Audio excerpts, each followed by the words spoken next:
Press અને મીડિયાના મિત્રોનું ખૂબ હૃદયપૂર્વક આજની આ પ્રેસ કોન્ફરન્સમાં સ્વાગત કરું. આપની વચ્ચે સમય કરતા અડધો એક કલાક હું મોડો પડ્યો છું, એ માટે દિલગીરી પણ વ્યક્ત કરું છું. અમારી યાત્રા જે ચાલી રહી છે એમાં ખબર પડી ગઈકાલે કે જાળિયા દેવાણી ગામમાં એક જ પરિવારના 7 સભ્યોએ જાન ગુમાવ્યા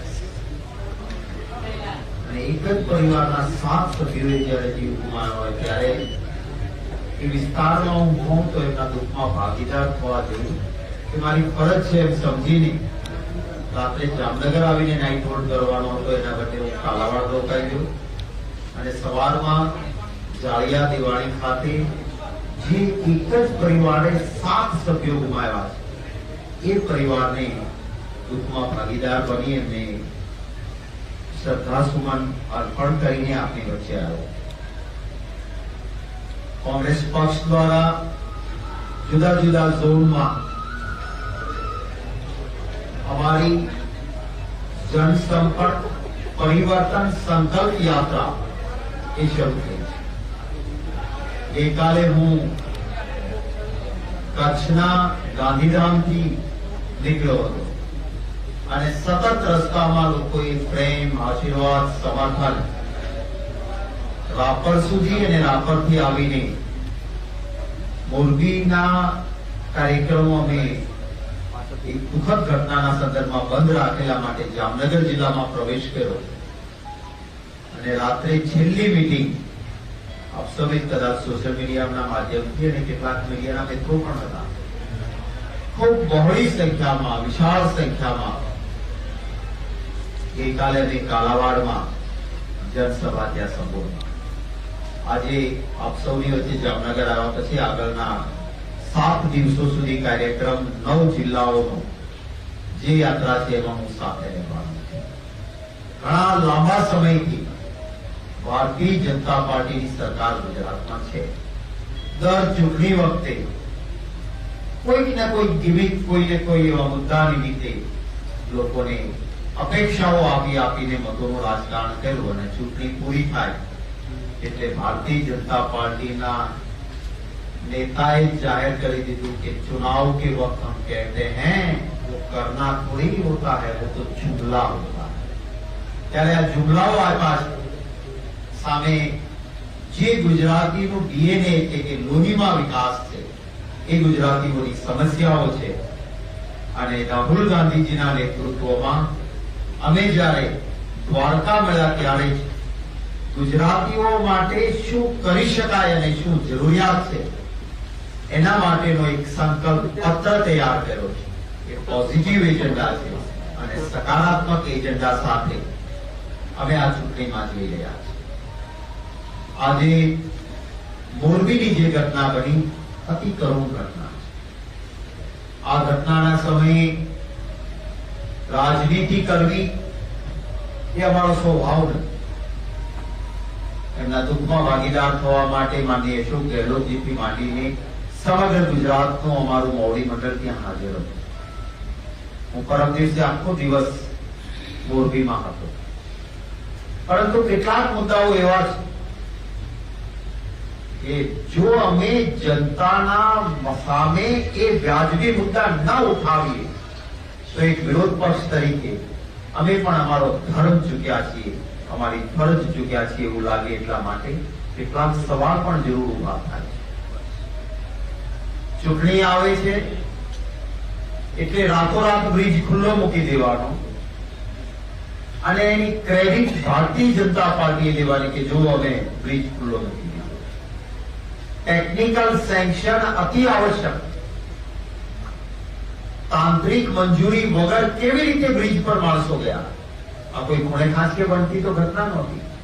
જો ભારતીય જનતા પાર્ટી બોર્ડ મૂકીને ઝૂલતો પુલ ખુલ્લો મૂક્યો એ અમારું સફળતા છે એમ કહેતી હોય તો પછી જે ઘટના બની એની જવાબદારી પણ સ્વીકારવી પડે. જે પરિસ્થિતિ ત્યાં નિર્માણ થઈ, કેટલાય લોકોએ જાન ગુમાવ્યા. ત્યારે અમારી માંગણી છે કે સુપ્રીમ કોર્ટ કે હાઈકોર્ટના સિટિંગ જજ મારફત આની તપાસ થવી જોઈએ. જો ભાજપ કંઈ છુપાવવા માંગતું નથી, કંઈ છાવરવા માંગતા નથી કોઈને, તો વાંધો શું હોઈ શકે? હાઈકોર્ટ કે સુપ્રીમ કોર્ટના સિટિંગ જજ તપાસ કરે, દૂધનું દૂધ ને પાણીનું પાણી થાય. અમે કોઈને પણ બચાવવા માંગતા નથી જ્યારે 143% વધારે વ્યક્તિઓના જીવ ગયા હોય. આ એક ગુનાહિત બેદરકારી છે અને એમાં કોઈની ટીપાપોટી ન ચાલે. આ અમારી માંગણી છે. આગામી કાર્યક્રમમાં, અમારા જનસંપર્ક કાર્યક્રમમાં અમે આગળ વધી રહ્યા છીએ. લોકોનો પ્રેમ, આશીર્વાદ અને સમર્થન જે રીતે પ્રાપ્ત થયું છે એ માટે હું એ સર્વે આપણા વાલા ગુજરાતીઓનો આભાર માનું છું કે કોંગ્રેસને સમર્થન આપી રહ્યા છે. આપના કોઈ સવાલો હોય તેનું સ્વાગત છે.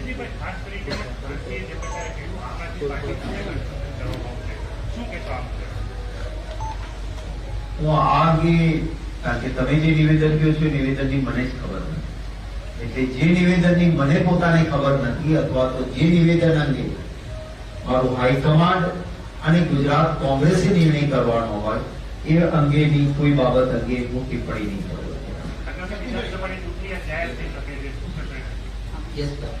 કોંગ્રેસ દ્વારા વાત આવે છે કે ગયા વખતે જામનગર જિલ્લા સહિત પહેલી ચૂંટણીમાં ખરાબ રીતે હાર્યા હોય એને પણ ટિકિટ આપવાના જો ટિકિટ જેવું કંઈ તમારું સંકલન જોડાય છે? ટિકિટની વહેંચણીની મિટિંગોમાં હું પોતે બેસતો નથી, કારણ કે અમારી એક પરંપરા છે. હું દિલ્હીનો પ્રભારી છું એટલે અહીંની બાબતમાં એક કાર્યકર તરીકે કામ કરવાનું પસંદ કરું છું. અમારા પ્રદેશ પ્રમુખ, વિરોધ પક્ષના નેતા, અમારા પ્રભારી ઇન્ચાર્જ રઘુ શર્માજી અને સેક્રેટરી એઆઈસીસીમાં મુકાયા છે. એ લોકો સતત અમારા અહીંના એઆઈસીસીના સેક્રેટરી ઓઝાજી સતત લોકોની વચ્ચે રહ્યા છે. એક એક તાલુકા, એક એક વોર્ડ, એક એક કાર્યકર્તા સુધી પહોંચ્યા છે અને એમની પાસે જે હકીકતો આવી હોય એના આધાર પર પાર્ટી પોતાનો સર્વે પણ કરાવે છે અને એ આધાર પર પક્ષ નિર્ણય કરશે. એટલે કોઈ જડતા આમ જ થશે કે તેમ જ થશે એ અંગે મારા માટે કહેવું એ વ્યાજબી નથી. એના માટે અધિકૃત યોગ્ય સમયે અધિકૃત પ્રવક્તા તરફથી આપણે જે કોઈ નિર્ણય થયા છે એની માહિતી આપવામાં આવે. આપના નેતા આમ આદમી પાર્ટી બીજેપી બી ટીમ છે ગુજરાત માટે પ્રચારનો જોઈ રહ્યા છે. આપણે કોંગ્રેસને નુકસાન પહોંચાડે એવું આપણે લાગે છે? એક તો પહેલી વાત એ છે કે ગુજરાતીઓની તાસીર છે કે કોઈ દિવસ થર્ડ ફ્રન્ટમાં આમ તેમ વોટ આપતા નથી. બહુ બધા લોકોએ, બહુ બધી પક્ષોએ ટ્રાય કરી છે. કોઈ આજે બહારથી આવીને પણ કોશિશ કરે, એમાં જાહેર જીવનનું આ મંચ ખુલ્લું હોય છે. આખરે લોકશાહીમાં લોકો મહાન છે, જનતા નિર્ણય કરશે. પરંતુ જે પરિસ્થિતિ છે આ પણ જાણો છો, પબ્લિસિટી હોલ્ડિંગ્સ કે તમને મફતમાં તાજમાનો આપી છે એમ કહેવાથી કહેતા ભી દીવાના, સુનતા ભી દીવાના, બહુ ફરક પડતો નથી. કોંગ્રેસ પક્ષ અને ભારતીય જનતા પાર્ટીની આ લડાઈ છે. લોકો પરિવર્તન ઈચ્છે છે અને એટલે ગુજરાતી કોઈ ત્રીજી જગ્યાએ મત નાખીને પોતાનો મત નહીં વેઠે એવું મને ચોક્કસ લાગે છે.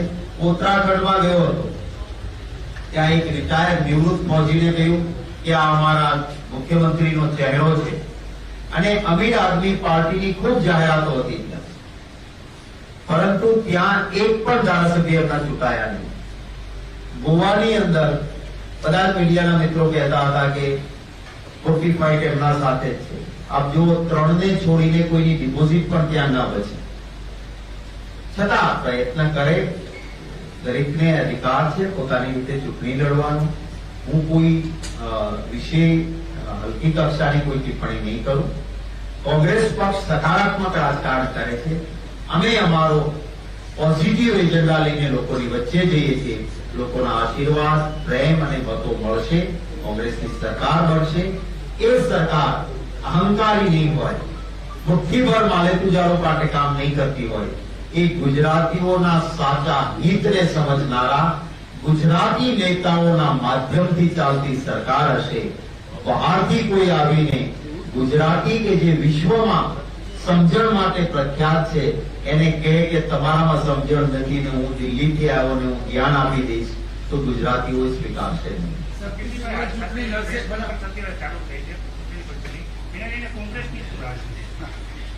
ચોક્કસ સ્વાગત છે. ચૂંટણીનું આખું ગુજરાત રાહ જોવે છે. અમે અમારી તૈયારીઓ શરૂ ખૂબ એડવાન્સ કરી છે. આશા હતી અને આજ સુધીની પરંપરા એ રહી કે હિમાચલની ચૂંટણી જાહેર થાય એના સાથે ગુજરાતની થઈ જવી જોઈએ, પણ ચૂંટણી પંચ એ બંધારણીય તટસ્થ સંસ્થા તરીકે વર્તે એ આવકારદાયક હોય છે ને હું આવી સંસ્થાઓની ટીકા નથી કરતો, પણ એટલું જરૂર અપેક્ષા હતી કે હિમાચલની ચૂંટણીઓ જાહેર થઈ એ જ તારીખે ગુજરાતની કરી હોત તો પ્રજાના કરોડો રૂપિયા બચી શક્યા હોત. પ્રજાના પૈસે વડાપ્રધાન શ્રી અને ગુજરાતના મુખ્યમંત્રી શ્રી અને મંત્રીઓએ પૈસા પ્રજાના અને કોના બાપની દિવાળી તે જણાધન રાજકીય કાર્યક્રમો, ભાજપની પ્રચાર સભા હોય એવા કાર્યક્રમો પ્રજાના પૈસે થયા એ ન થયા હોત અને ચૂંટણી વહેલા જાહેર થઈ હોત તો આ પુલ ખુલ્લો મૂકવાનું નાટક ન થયું હોત ને કદાચ 143 ના જીવ બચી શક્યા હોત. પરંતુ હવે જયારે આજે ચૂંટણી જાહેર થઈ રહી છે તો ચૂંટણી એ પણ એક યજ્ઞ છે, એક પર્વ છે લોકશાહીનું, અને એ લોકશાહીના પર્વમાં સ્વાગત છે. આખરે જનતા જનાર્દન ગુજરાતની જનતા નિર્ણય કરશે અને મને વિશ્વાસ છે કે ગુજરાતની જનતા ભારતીય જનતા પાર્ટીના ગેરવહીવટ, ભય મુક્ત ભ્રષ્ટાચાર, મોંઘવારી, બેરોજગારી, યુવાનોના પેપર ફૂટે, ખેડૂતોની પરેશાની, સરકારી દરેક વર્ગના કર્મચારીઓની સમસ્યાઓ આનો જવાબ આપશે અને કોંગ્રેસને શાસન આપશે. શક્તિભાઈ, આપ ચૂંટણી લડશો, આપ પ્રધાન નેતા છો, ચૂંટણી લડશો કે સીએમની સ્પર્ધામાં હું ચોક્કસ કહીશ કે હું કોંગ્રેસનો કાર્યકર્તા છું અને કાર્યકર્તા કોઈ સ્પર્ધામાં નથી હોતો. કાર્યકર્તાનો રોલ નેતા નક્કી કરે. મારા પક્ષના હાઈકમાન્ડ તરફથી જે આદેશ આવે એ આદેશ કાર્યકર્તા તરીકે અને અહીંયા કાર્યકર્તા તરીકે કામ કરવા માટે આવ્યો છું. હું ચૂંટણી મારે લડવી કે નહીં લડવી એનો ક્યારેય મેં નિર્ણય કર્યો નથી. મેં ક્યારેય ટિકિટો માંગી નથી. મારો નિર્ણય મારું હાઈકમાન્ડ કરતું હોય છે અને હાઈકમાન્ડનો નિર્ણય એ હંમેશા સર આંખો પર હોય છે. એવું કહેવું કે 150 પ્લસ ને 3 આટલી એ લોકોનું અપમાન છે. તમે કહો છો કેટલી કોંગ્રેસ, હું તો એમ માનીશ કે 182 લડીએ છીએ. મને વિશ્વાસ છે કે જનતાના આશીર્વાદ મળશે અને પૂર્ણ બહુમતી સાથે અમારી સરકાર બનશે. આંકડો આપીને એમ કહેવું કે જાણે કે સીટો અમે જીતવાના એ અમારા ખીચામાં છે, એ અહંકાર છે અને ભાજપ અહંકાર કરી શકે. કોંગ્રેસ વિનમ્રતાથી કામ કરવામાં માને છે, અહંકાર માને છે.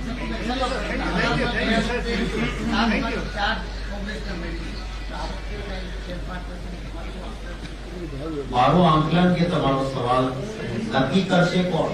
તેમાંથી કોઈ નહીં કરી શકે, જનતા નક્કી કરશે અને જનતાના આશીર્વાદ બધી જ સીટો પર અમને મળે એવી અમારી પ્રાર્થના છે. પરિણામ લોકોના હાથમાં હોય.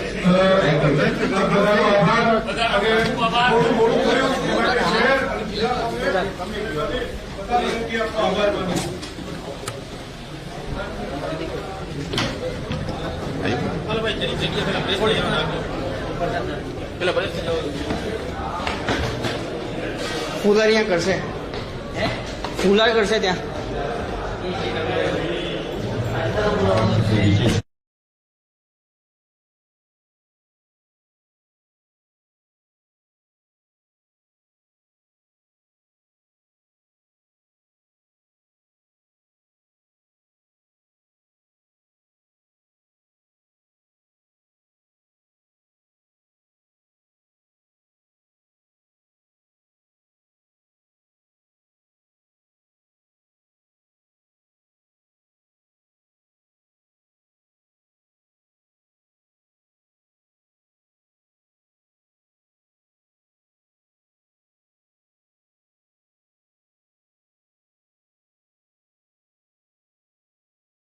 કરે આપણે જેની આતુરતાથી રાહ જોઈ રહ્યા હતા એવા આપણા લોકવાડિયા નેતા શ્રી શક્તિસિંહ ગોહિલ સાહેબને વિનંતી કે મંચ ઉપર તેઓ પોતાનું સ્થાન ગ્રહણ કરે. સાથે સાથે શહેર કોંગ્રેસના પ્રમુખ, જિલ્લા કોંગ્રેસના પ્રમુખ, ઓબીસીના પ્રમુખ આપણા શ્રી ઘનશ્યામભાઈ ગઢવી, શ્રી જીતુભાઈ વડોતરિયા, દીપેન્દ્રસિંહ જાડેજા, આ તમામ મહાનુભાવો મંચ ઉપર પોતાનું સ્થાન ગ્રહણ કરે. આપણે મિત્રો हाँ, शक्ति भाई का मैं आप सब लोगों को एक यहाँ बतलाना चाहूंगा साथियों कि शक्ति भाई जहां कहीं भी जाते हैं तो वहां पर संगठन को एक अजीब शक्ति मिल जाती है.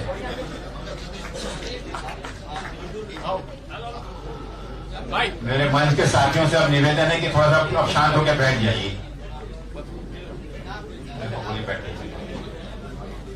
एक शांत होकर बैठ जाइए. थोड़ा हम लोग वैसे भी थोड़ा देर से चल रहे हैं. सब लोग बैठ जाइए.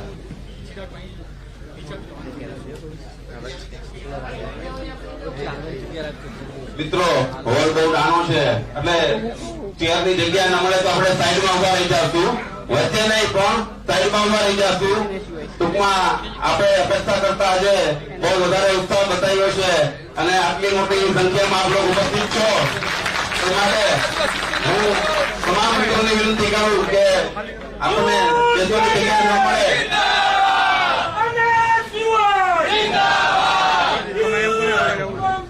આજે આપણે જોઈ રહ્યા છીએ કે યુથ બહુ ઉત્સાહમાં છે અને તેઓનો ખૂબ ખૂબ આભાર. હવે જે મિત્રો વચ્ચે ઉભા છે તેઓને વિનંતી કે આ સાઈડમાં આવી જશે, સાઈડમાં પોતાનું સ્થાન કરવું પડશે.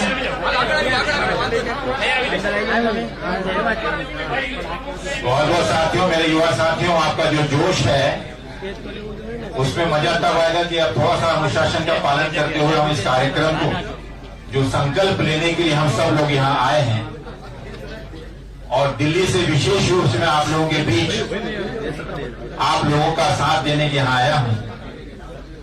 तो आप सब लोगों का मैं आभार व्यक्त करता हूँ. जैसे मैं आपसे कह रहा था कि भाई शक्ति सिंह जी के आगमन से जिस प्रकार से पूरी एक ऊर्जा और एक शक्ति आप सब लोगों में संचालित हुई है, इसी शक्ति सिंह जी ने दिल्ली के हमारी राजधानी में इसी प्रकार से संगठन को एक नई शक्ति प्रदान की और साथ ही साथ आज अखिल भारतीय स्तर पर भी भाई शक्ति सिंह जी का एक संगठन की मजबूती के लिए, संगठन के एक संचालन के लिए और संगठन को एक ताकत देने की, शक्ति देने का एक बहुत महत्वपूर्ण कार्य वो कर रहे हैं. और ये हमारा सौभाग्य है कि आज विशेष रूप से गुजरात में, सौराष्ट्र में और उससे भी महत्वपूर्ण उनके गृह जिले में आज हम सब यहां पर गुजरात प्रदेश कांग्रेस कमेटी द्वारा जो 5 प्रमुख रूटों पर पूरे प्रदेश के अंदर में जो परिवर्तन का संकल्प लेते हुए जो यात्रा निकली है, उस यात्रा में आप सब लोगों के साथ मुझे सहभागी होने का मौका मिला. मैं गुजरात के प्रदेश कांग्रेस कमेटी के सभी समस्त पदाधिकारियों का, हमारे गुजरात के सभी फ्रंटल ऑर्गेनाइजेशंस के सेवा दल, युवा कांग्रेस, महिला कांग्रेस, एनएसयूआई, सभी फ्रंटल ऑर्गेनाइजेशन के समाज साथियों का, पदाधिकारियों का और साथ ही साथ जिला कांग्रेस के हमारे सभी समस्त पदाधिकारियों का विशेष रूप से यहां पर मैं अभिनंदन करता हूं, अभिवादन करता हूं और मुबारकबाद देना चाहता हूं कि पिछले दिनों से के संघर्ष के दौरान 27 साल से जिस राज्य में भारतीय जनता पार्टी का प्रशासन चल रहा है, उस राज्य में कांग्रेस की अलग लेकर माननीय सोनिया गांधी जी और राहुल गांधी जी के नेतृत्व में बिना किसी खौफ के, बिना किसी डर के निर्भीक तरीके से आप लोग संघर्ष करते आए हैं और ये उसी का नतीजा है कि आज गुजरात के अंदर गुजरात की जनता एक परिवर्तन देखना चाहती. और उसी परिवर्तन की उस दिशा में एक जन जागरण के लिए आप लोग रास्ते पर निकल चुके हैं। साथियों, वाकई में एक ऐतिहासिक मोड़ पर आकर हम खड़े हुए, जहां पर प्रदेश की जनता वास्तविकता में जानना चाहते कि 27 सालों में प्रदेश का क्या विकास हुआ, प्रदेश में कितनी रोजगारियां उत्पन्न हुई, प्रदेश की स्वास्थ्य व्यवस्था में क्या सुधार हुआ, प्रदेश की शिक्षा व्यवस्था में क्या सुधार हुआ।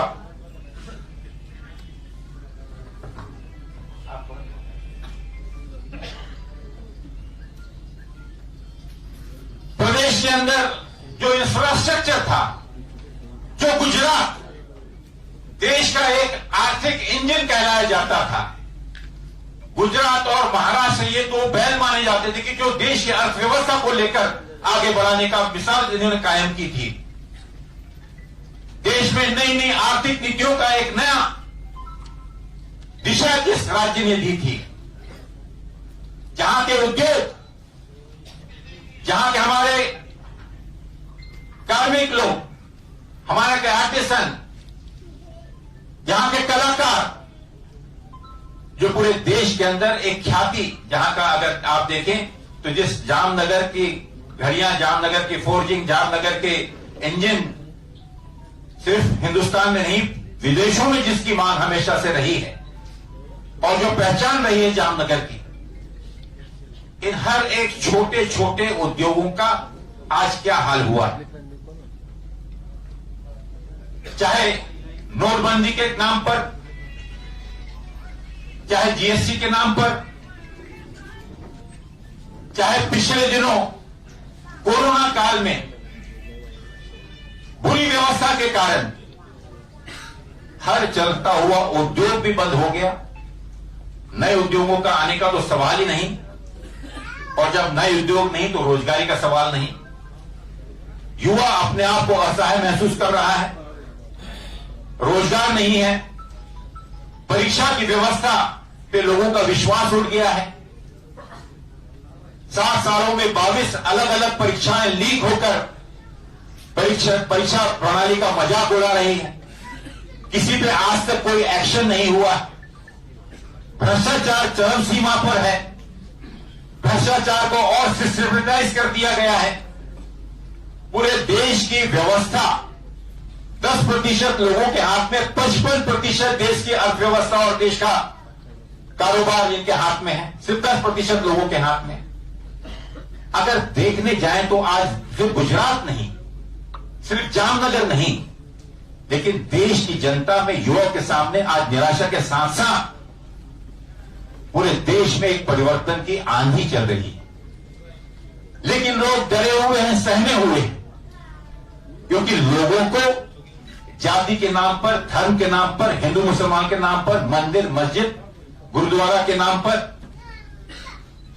पोशाक के नाम पर, खान पान के नाम पर, जहां जिस प्रकार से बांट सकते हैं बांट दिया गया। और इस चीज का उन्हें पूरा विश्वास है कि इस देश की जनता को सम्मोहन करते हुए कुछ भक्तों के आधार पर, गोदी मीडिया की ताकत पर इस देश को समय समय पर हर बार हम झूठ बोलकर बेवकूफ बनाते रहेंगे। लेकिन वो घड़ी आ गई है साथियों,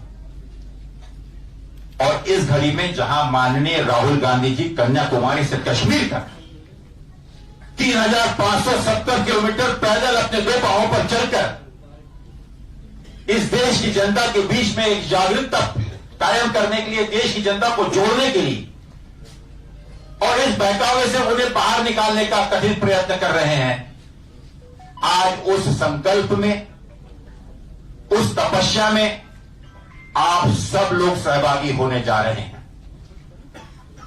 और मैं बधाई देना चाहूंगा भाई शक्ति सिंह गोहिल जी को, प्रदेश कांग्रेस कमेटी को, हमारे सभी पदाधिकारियों को, कि इस ऐतिहासिक यात्रा का आप सब नेतृत्व कर रहे हैं। ये परिवर्तन संकल्प यात्रा किस चीज के लिए है? ये आप भली भांति जाती, जितने ही भाषण हम लोग दे दें, जितनी ही कमियां हम गिना दें, माननीय मुख्यमंत्री जी का नाम 10-10 बार कह दें, लेकिन इस संकल्प यात्रा की सफलता तब तक नहीं होगी। देश की जनता आपके तरफ काफी आशा और उम्मीद के साथ देख रही है कि कांग्रेस ही वो पार्टी है जो इस देश को एकत्र रख सकती। लेकिन इस संकल्प की शुरुआत आपसे होगी, हमसे होगी, जहां पर हमको संकल्प लेना होगा कि इन सब कमजोरियों के बावजूद हम अपने पार्टी की एकता, पार्टी के जो मूल्य हैं, सर्वधर्म समभाव के पार्टी के जो मूल्य हैं, अगर आप पिछड़ा छोड़कर आदिवासी, पिछड़े, हमारे अल्पसंख्यक, गरीब, किसान, युवा, मजदूर, महिलाएं, हर एक को एक नजर से एक साथ मिलाकर चलने का संकल्प हम लोगों को लेना होगा। पिछले दिनों आपने जो संघर्ष किया है, ये उसी का नतीजा है कि आज प्रदेश की जनता आपके तरफ, कांग्रेस की तरफ, माननीय राहुल गांधी की तरफ, प्रदेश नेतृत्व की तरफ काफी आशा और उम्मीद के साथ दिख रही है। ये संकल्प यात्रा मात्र एक यात्रा या लोगों के बीच चलने वाला एक जलसा नहीं है साथियों। ये माननीय राहुल गांधी जी द्वारा पूरे देश के अंदर में भारत जोड़ने की जो एक प्रक्रिया चल रही है, इस महाभारत के युद्ध में जहां पर अर्जुन की भूमिका माननीय राहुल गांधी जी निकले हैं,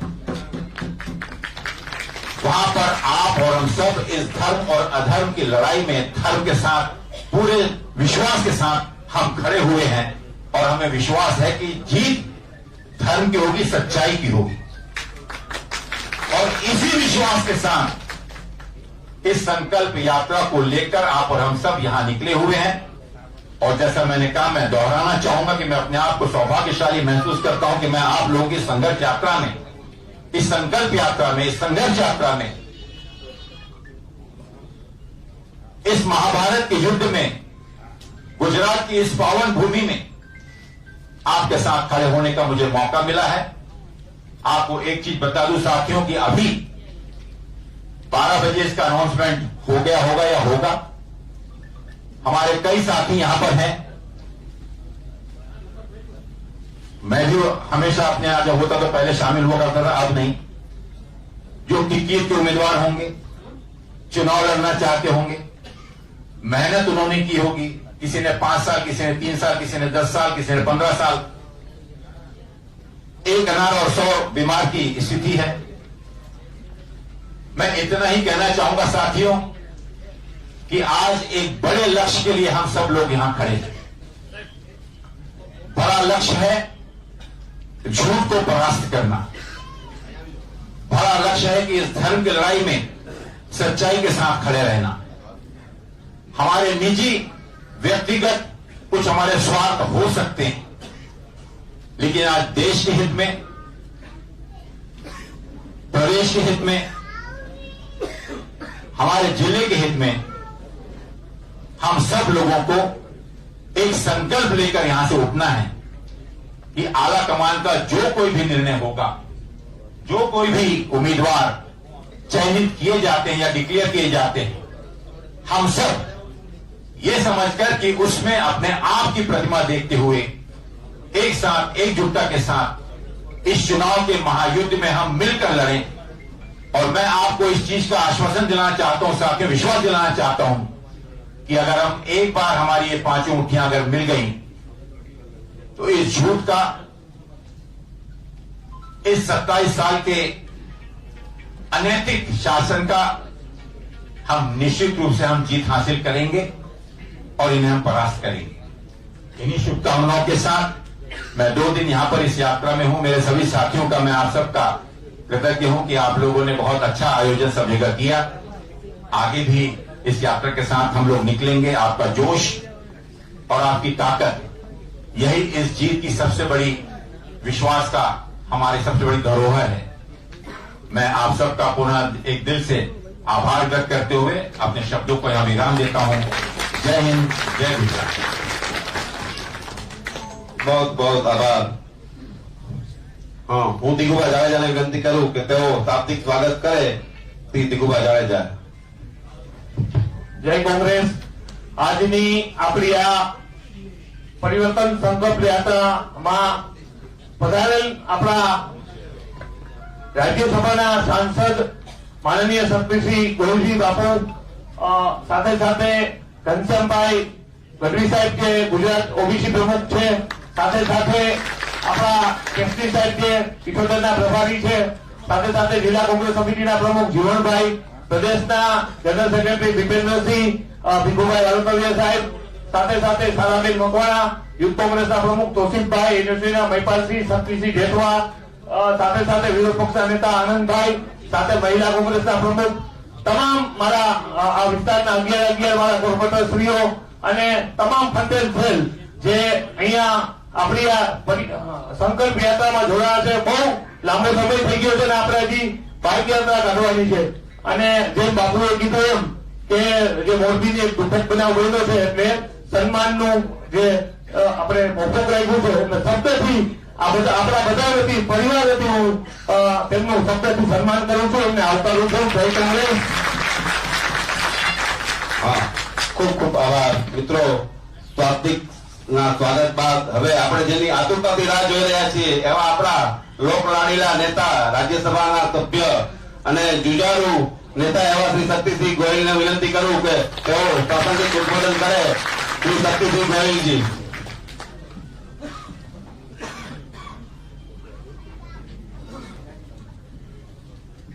એકવાર આપણે સૌ પોતાની જગ્યાએથી ઉભા થઈ અને તેમનું અભિવાદન કરતું. શ્રી શક્તિસિંહ બાપુ, तुम आगे बढ़ो, हम तुम्हारे साथ हैं. श्री शक्तिसिंह जी आगे बढ़ो. तो बहुत बहुत आभार.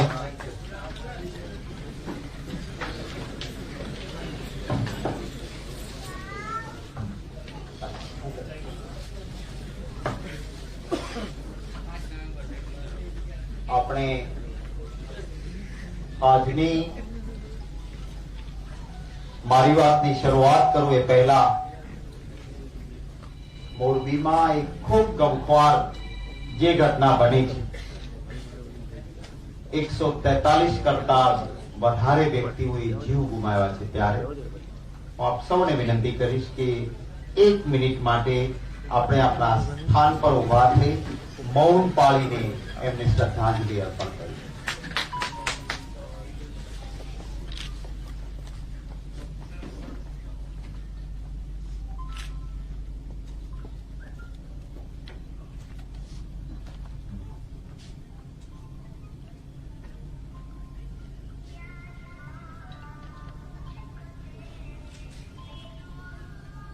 ઓમ શાંતિ શાંતિ.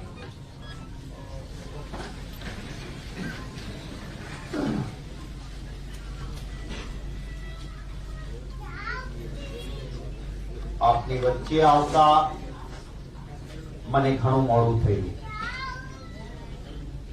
કારણ કે હું ગઈકાલે રાત્રે જામનગર આવીને નાઇટ હોલ્ટ મારો જામનગરમાં હતો, પરંતુ કાલાવાડ પહોંચ્યો ત્યારે ખબર પડી કે બાજુમાં જાળિયા દેવાણી ગામ છે અને એક જ પરિવારના 7 વ્યક્તિઓ આ મોરબી હોનારતમાં મૃત્યુ પામ્યા છે. અને એટલા માટે જામનગર આવવાના બદલે રાત્રે કાલાવાડ જ રોકાઈ ગયો હું, કારણ કે રાત્રે કોઈને ત્યાં આપણે દુઃખમાં ભાગીદાર થવા જવાતું નથી. એટલે સવારમાં જાળિયા દેવાણી થઈને અહીંયા આવવું પડ્યું, જેના કારણે કેટલાક મિત્રો સર્કિટ હાઉસમાં મારી રાહ જોતા હતા. તો રાત્રે સર્કિટ હાઉસ રોકાવાનો હતો, સવારમાં એમને મળવાનો મેં સમય આપેલો હતો, પરંતુ આ એક દુઃખદ ઘટનાના કારણે સમગ્ર કાર્યક્રમમાં ફેરફાર થયો અને કેટલાક મિત્રોને